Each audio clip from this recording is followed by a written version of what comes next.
నా పేరు శివాని, వేములవాడ, సాయినగర్. ఈరోజు మేము బొడ్డెమ్మను నీళ్ళల్లో నిమజ్జనం చేస్తున్నాం.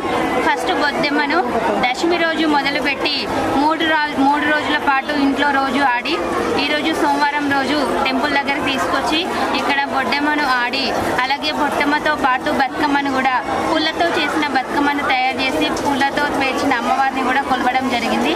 బొడ్డెమ్మను అలాగే బతుకమ్మను కూడా ఈరోజు ఆడి గుండంలో నిమజ్జనం చేయగలుగుతున్నాం. Thank you.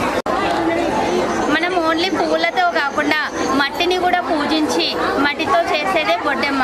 మట్టి అనేది మనకు వాటర్లో కలిసి కలుషితం కాకుండా మట్టిని అంతని మొత్తం క్రిములు లేకుండా కంప్లీట్ చేసేదే బొడ్డెమ్మ. కాబట్టి ఇది మట్టితో, ఓన్లీ పుట్ట మట్టితో మాత్రమే చేసేది బొడ్డెమ్మ. వివిధ